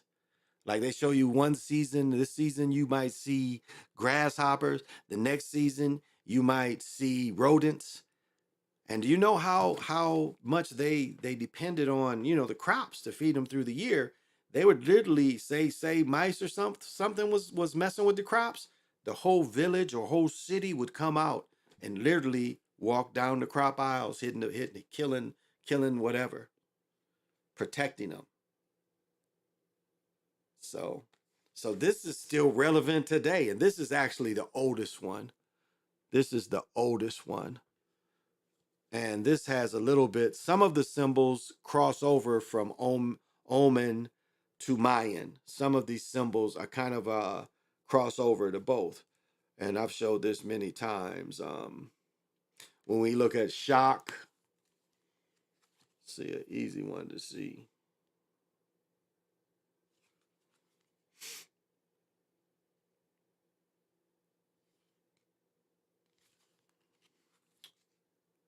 But this crosses over from the Omen. It's a direct right here.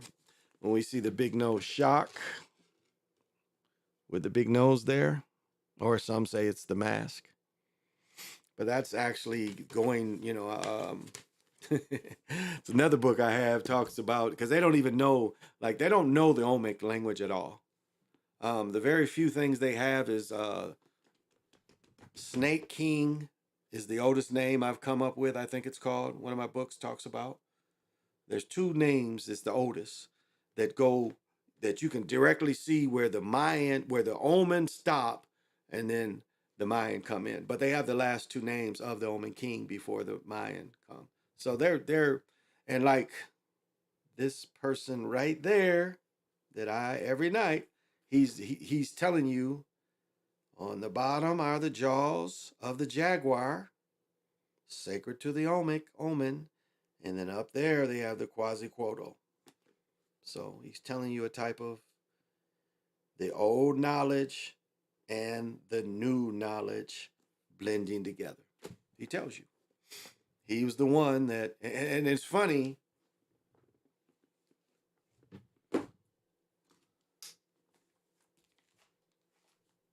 Uh, in this book, The Mayan Factor, again by Jose Aguirre, you know, these, and this is what the cat looked like. You know, these Europeans that, you know, taking the culture, he says that he snuck as a boy, he snuck away and learned. Again, not saying he learned from these niggas, racist. That's what he's being. He's like, well, you know, my hero that's a Mayan didn't learn from these niggas. The Mayans was niggas too. And the pictures show it. The pictures show it.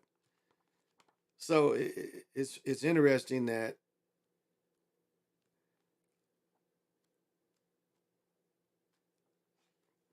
but it's interesting that the prejudice still shoots through. You know, that the prejudice still shoots through. So, well, I wasn't gonna go too late tonight. Um, oh, I am. Oh, you're 923 as well. Okay, yeah, that is. Oh, nine. Oh, you share a birthday with my son. My son's birthday is the same day because his mother's birthday is the 23rd, and when you can have, you know, C sections, you can tell your child's birthday. So he's 923 as well. My girl, hers is the 28th. Yeah, her birthday's the 28th. So yeah, you share a birthday with my son. Yeah, he'll be 21. So he's happy when we get married, he's gonna be 21 so he can drink. So uh but y'all was wrong for calling me my son's butler because I washed the nigga's clothes. And he doesn't live here. I wash the nigga's clothes, he don't even live here. I have to I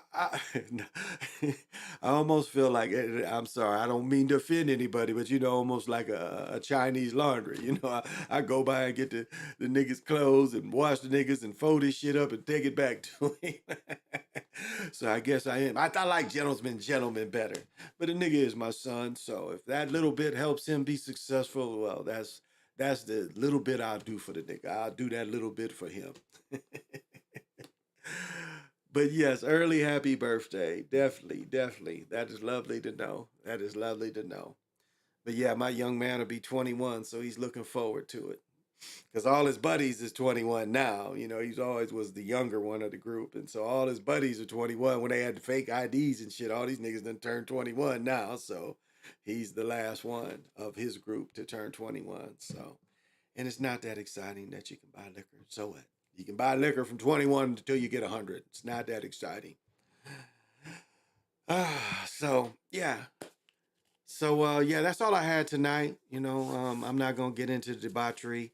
I was just trying to be positive and put out positive vibrations. I'm sorry. I hope, you know, the little thing we went through. I hope that isn't intrusive to anybody, because like people have prayer sessions with me, and or not even prayer, but manifestations sessions with me, and it's like we're supposed to meet the same time every day, and it's like I sit there and literally like bring everybody in. It's like that's how I would do it. It's like I would be in a room with everybody, or I would bring everybody into a room, and that's intrusive because they didn't ask or give permission. So I was like, oh, so I have to check. So I didn't, you know, I have to put that out there. I wasn't trying to be intrusive. I ain't gonna be in your dreams and shit because I don't really operate like that. So, yeah, I'm gonna leave it here. Thank you for coming. I appreciate it. But you know, I've been going on almost 2 hours. That's more than enough. The full moon energy is gonna go on for 3 more days. So it's always 3 days before, 4 days before, 4 days after. And so if you want to go back and get some of these vibrations, that's yours. Or if you want to re-practice the meditation, it's there. I forget how much longer I went with her. You'd have to go back and see, but how long. But that's a good meditation practice, and you don't even, after a while, you wouldn't even need to listen to her. You can start your own. It's that simple. To start your own, to get centered, and see where you can take yourself. The first thing is to quiet everything that's out there. Quiet all your worries, quiet all your fears, your doubts. Put everything out of your mind. And if you like have to do that like one breath at a time, well, take the breaths to that it does. Like you can just like, you got all this just going, going, going, and you just like, okay, this one breath, I'm not gonna think about none of that. And just and then try to see how long you can keep everything away. Now, it's funny, as much as I love clothes and dress and jewelry and all that shit, it's like, I keep my ego damn near locked up. Now I like shopping. I'm a shopaholic. That ain't really ego. It's just I like nice shit. I've been like that forever since I've been able to buy my own clothes. That's always. I've always had more clothes than my women. Always. I've never been with one woman that had more clothes than me. Not one. I've always had more clothes than all of them. So that's just my thing. But it's not really ego. Because I can look at something, it's like, hey, I don't need this. This don't help my collection. So, but sometimes you need ego. It's just like sometimes you need a little demon in you. I mean, you don't want to totally kill that negative. You don't, well, no, let me say negative, but you don't totally want to kill, how do I want to say it? You don't want to totally kill, you want a little bit of that fierce energy, whatever you want to call it, little fierce energy. I guess that's what you call it. I would call it little fierce energy. I don't necessarily need demons. That's what I don't like about shamanism. Shamanism tell you need a demon to operate. And a demon and a guide is two different things. Because to fully control the demon takes a lot more steps than just guides. Guides come in. You ain't got to call them. I mean, I guess when things go bad, you can be like I've said, I deal with the elements. So yeah, when I was driving through that ice storm, I'm like, hey, I talk to you motherfuckers every day. I need a little help down here. Let me stick to this road. And that's the time you call them. That's the way you call them because I've got a relationship with the weather. So like shock, I'm like, hey, I'm up in you and you need to help me stay on this road. And I've told this story before. We went to Arkansas, 10, 12-hour drive. And when we left, it was a total ice storm. And it was like, if you talking about where you got to ask this stuff, hey, I need you to get me through. And right when the weather broke for us, I looked up in the sky and it was the Hero Twins. It was the Hero Twins. It was like they came through as big, massive, massive beings in the sky. And I mean, it looked like clouds, but it was like, okay. It was them letting me know. It's like, okay, we rode this storm with you, baby. You the only one that talk about us. So we heard when you needed help. We made sure that we helped you. And that's how it should work. That's how it should work. You work with these elements work back with you. Like I've told the story about this one. I like say, am I a Pakal? Because that's what they call him, the great Pakal. And the pendulum said no. And then he shows up. I have ability, it's called something. I have the ability to see figures in trees. And there he showed up in the leaves. His figure showed up in the leaves because he's like, hey, that ain't it. Don't get discouraged. That ain't it. Because again, don't nobody really push this or show this. So they love when someone talks about them still and appreciates what they gave the world, and especially appreciates what they gave America. Because we don't get that a lot. We get that everything is in Europe. And that's the propaganda against us. We're not allowed to love ourselves and the things that was created where we really come from. And we come from all around. As I've said, 0 went all around. And that goes into it's a couple kind of thoughts is how stuff started. I've said before, in one of my realities, it was literally we went in this cave and we came out. It was reality. It's like before that, it was just like blobs everywhere. They wasn't humanoid. It was just like I don't even know. It's like everybody looked like a walking turtle with no shell.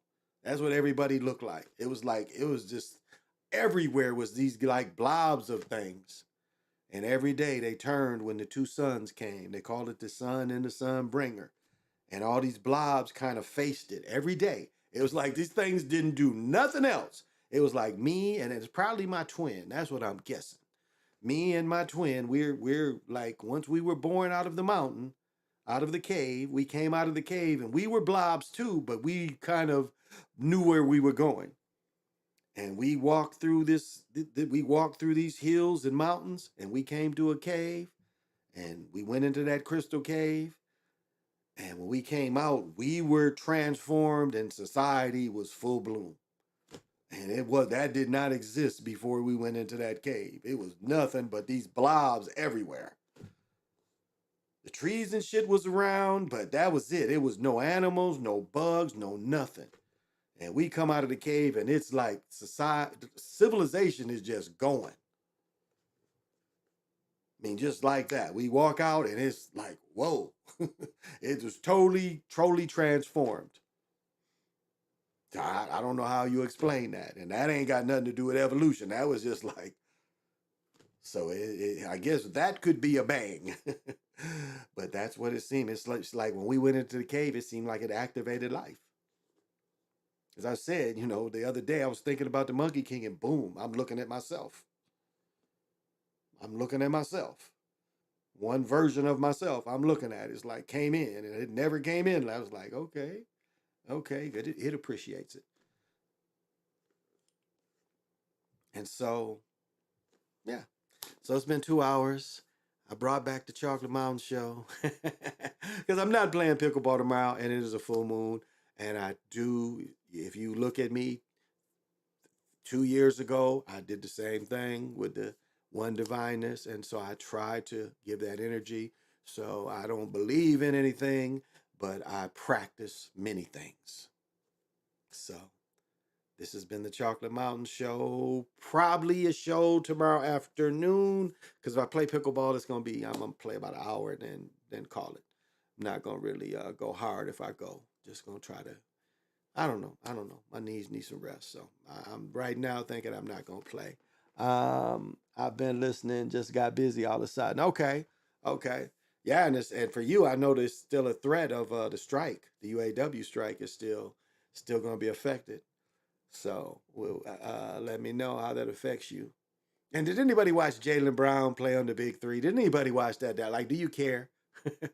Ice Cube is begging every penny he can get to keep that thing alive that he stole. Because I don't care what you say, the Big Three come from the Gus Macker. The Gus Macker was the first to do it, and he was doing it to all these cities. And all Ice Cube did is he took them to stadiums instead of putting up big tournaments in the whole cities. Because that's what the Gus Macker was. It was 3-on-3, and they would have 50, 60 baskets of 3-on-3 in all the different divisions. And all he did is the top courts. The Gus Macker always had the top courts where that rubber shit was on, but it was where the best players played. And you had ex-pros, college players playing. Same thing. And now it's in the Olympics. Some dude created tournaments, really was in his backyard. He made a half court in his backyard and he started having tournaments. And he had some friends that played at Central Michigan. Sugar McLaughlin, Melvin McLaughlin, one of the best shooters I've ever ran into. And Leon Guyton, bunch of dudes you just run into. And so that's all Ice Cube did. Now he's begging because he wants that NFL. He wants the NBA. He wants to be a feeder for older NBA players, retired NBA players. He wants to say, you can retire and drop right into this if you still desire. That's what he's trying to do. He's trying to get it to be a feeder for when dudes retire. He wants to have a direct source instead of now dudes, him recruiting and dudes like playing like that. Jamal Crawford, I heard, played well. So I don't, or not Jamal Crawford. Yeah, Jamal Crawford. I think his team won it all. I saw that in the highlights. So, well, that's all I got for y'all. Don't really have anything else. So may you enjoy the energy of the full moon. This has been the Chocolate Mountain Show.